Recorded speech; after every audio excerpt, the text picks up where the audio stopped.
in shreds. Alright, come on then, boys.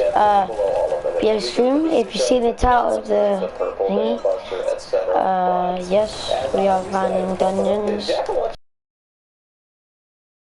Literally anybody talks about. Like, did you know that this weapon is basically one of the best launchers in the game? Shoot, I haven't even got a good loadout on right now. Not to mention you have a lot of different perk choices, which we'll definitely be talking about later. Wait, Of course, we need to get into talk about what this weapon is and what it's about. I did get a little bit of gameplay of the audio here, where this weapon is essentially chuckling at the enemies every time it explodes. You're shooting a glowing jack-o'-lantern, as you might expect. It's an old weapon, it's a fan favorite. If you have a water one, it's going to be really good against fire zones and whatnot, and it's not really good for much else either. And this weapon is honestly a favorite of mine. It's always been one of the coolest weapons in the game. My early favorite was always the Gravedigger, and this weapon pairs with it perfectly. If nature enemies are going to be our main primary target in the coming update, I'm recording this a few hours beforehand, then this weapon would be a great pick for that. Or if you're just playing in nature missions in general, then maybe a Gravedigger jack-o'-lantern combo, a little bit of classic fire weapons could be a good way to go. A lot of people think the Gravedigger is actually a really, really bad weapon. It's not. It's, you know, maybe a B or C tier weapon. It's not exceptional. Maybe not something you'd want to pick for a 144 player, but it's certainly going to work all the way up until like the 100 zones especially. So if you have a proper lineup and especially a good team, the Gravedigger and the jack-o'-lantern can be a fantastic pairing. Ironically, I didn't really think of that when I was recording, so I don't have the Gravedigger on me, but you can just pretend that this Deathstalker somebody gave me is a Gravedigger. So the jack-o'-lantern, like most rockets, is really, really good for crowd killing and not so much against mist monsters. I got a lot of gameplay from this Eliminate Select mission where a lot of enemies were killed next to mist monsters, but I got exactly one shot that I thought was really, really indicative of how powerful the group damage is compared to the single target, where you can see that I just eliminated a crowd. Yeah, stream, if you haven't known, if you don't know yet, Fortnite Mayor's Llamas are back, so that's why I'm actually running a dungeons right now, so yeah. Took as much damage out. Let's go. Wipe that out. Getting rid of the group amount of enemies, and then switching to your primary weapon, or you know, something that's better for continuous damage, like a minigun or something. Use those against the mini bosses, the smashers, the mist monsters, and what have you. Other than all that, I would like to say again that I'm really glad this weapon's built. It's so cool to see this thing viable. So if you're going to be using it, how should you perk it? With the Amazon app, you can scan items and add them straight to your basket. And track daily deals. Download the Amazon app today. You're gonna get hardly any candy from because I wouldn't recommend using a core perk on it as of now. As of recording this, I only have the one core perk from the last Venture season, and that took me way too much work just to be changing over the jack-o'-lantern. But you do have a couple of options here. If for whatever reason you're deciding to use this weapon for impact and knockback, I would not recommend that. You can do that, and I do think the Affliction perk here is a little useless.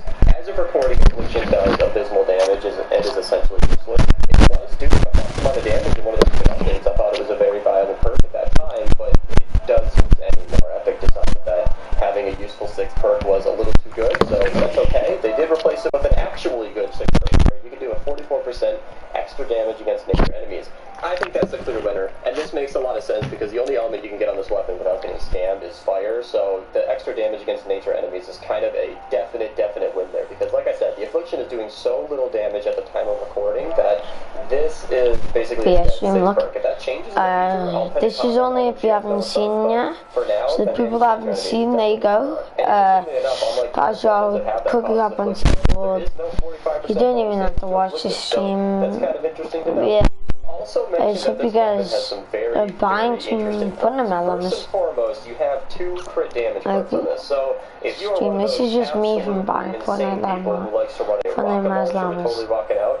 You can run double crit damage on this and just have a blast. 1 is 7, 1 is 7, wait, 1 is 7, 1 is 2, 1 is 4. Oh, bet. Let's go. Let's go, please. There's also another thing to note about durability, because as a lot of people might remember, rockets used to have very, very low durability. We're talking like 15 shots before they broke. We are out of those woods. They've replaced the cost of these rockets. Instead of them costing a ton of durability, they cost a ton of ammo. Yeah, rocket ammo doesn't come cheap, so I don't think there's any reason to run a durability perk on this. I opt for a reload speed, because yes, you can get some extra damage out of this, and there is a reason I'm running all damage. I'll explain that later on, but you definitely want to have a reload perk, because it's speeds things up a lot. Your reload speed is essentially how fast you can fire. Reload speed is essentially synonymous with your fire rate because the fire rate is less than the reload, meaning you are limited by how fast you can get another rocket in the launcher. And I, for that reason, definitely go reload every time. Now, if you are just looking for fun, maybe this is not your best rocket launcher, you already have the Santa's Little Helper, you already have the Deatomizer, you've already got the bazooka, you've already got all these other weapons, and you want to just have actual fun and you're not just worried about damage, you can run triple reload on this. I have done this before. I highly recommend it. No, this isn't the best damage. No, there's nothing viable about this in any true sense of the way, but it is really, really fun, and if you have the repurchase to spend, or a friend that does and has a copy, I highly recommend doing it. I won't be doing it for today's video because I want to keep do you have a mic?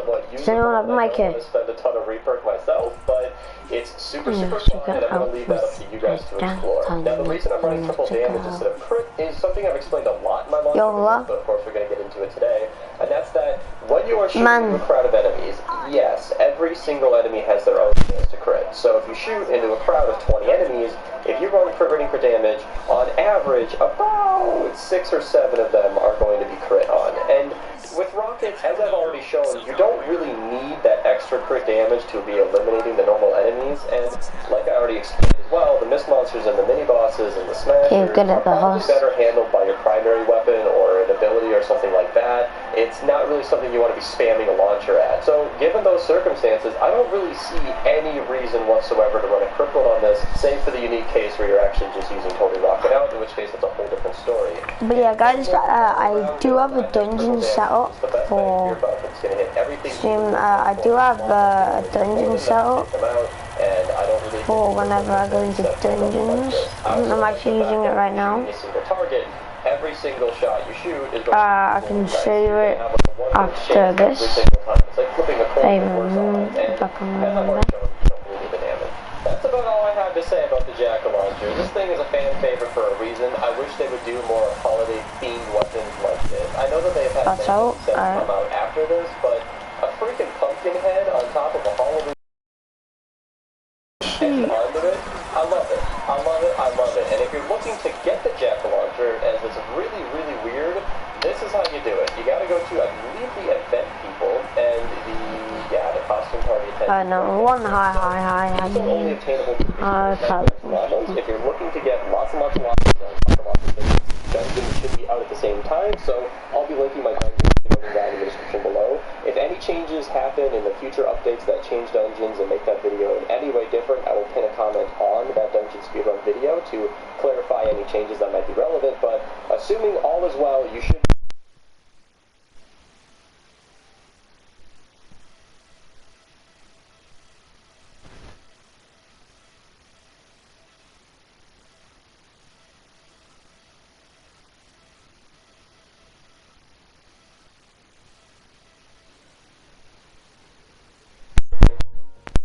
shop or making it researchable in the future. It's my understanding that you can't get this weapon any other way. You can't even use a weapon voucher on it. So it's kind of a weird thing to obtain, but once you get it, it's a really fun thing to have. That's about it though, you guys. If you guys want to support the channel, feel free to use code message checkout. Become a channel member here. Lots of nice perks. I've been saying it for a while, but it's finally here. If you go to comment on any of my videos, you should be able to use the channel emotes provided that you're a channel member. So you can finally use those fancy little things in the comments, because I won't be streaming on YouTube that much anymore. Most of my streams will be over on Twitch, so if you guys want to follow me down. Let's go into further. It's a pretty cool environment. Thank you guys so much for watching, and have a nice day.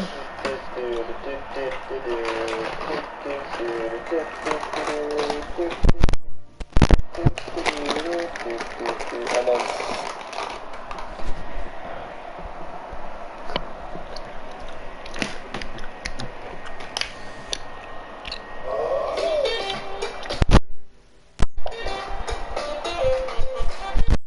stream, it's just the load up that I use, but if I think about it, I'm actually gonna have to sort it out real quick. So yeah. Right, so first we're gonna start off with him, whatever his name is. So then our shield goes down a bit, and my blast in the past goes 1 out of 2. Then we want to go to this guy and put him in. So then I have absolutely no shield. And my blast in the past is Fanatic. But as I record this, is on its way to be my most popular video on my entire channel. And then we want to go to don't want to change much. I'm going to this spreadsheet in the description below. No, a lot this. of weapons got changed, rebalanced, and we want to put him in. With these changes considered, most everything stays Underneath the same in here. But these two. We want to go to these last ones, him, so stay tuned for that. Of course, timestamps will be in the description and below. the things that we would want to put in is that, mentions, but I encourage you to watch the entire video. So that. I like to explain myself and why I picked Oh, what level do you have to be? Why I picked what I picked. A lot of the weapons on this list, in fact, all of the weapons on this list are event weapons. So obviously I got the bazooka, siegebreaker, etc. Those will be mentioned in this video, of course. Alright, let's go back into Dungeons Inferno, because now we actually have a full-on cell. Most of those are currently not obtainable in the game. There are weapons Oh yeah, so let's take the skin off. all of those are military weapons. Those are available in the expansion section. You can't weapon to specifically be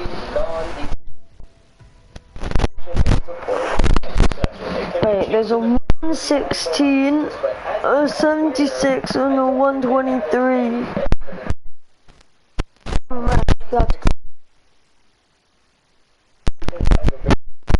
And then of course, right here, you can't actually research this, so that's really more of an honorable mention I'll talk about at the end, and not really something that will be in this actual list. And the last thing I want to mention here is that they have expanded on some of the base game weapons, like the anti-air trap and the tar pit, but those kind of went away from their events and have been fully added to the game as a normal weapon that you can use, which I'm personally happy about. I think the broadside should be available to everybody and not locked behind an event, because I do consider them weapons, as they usually do damage and are something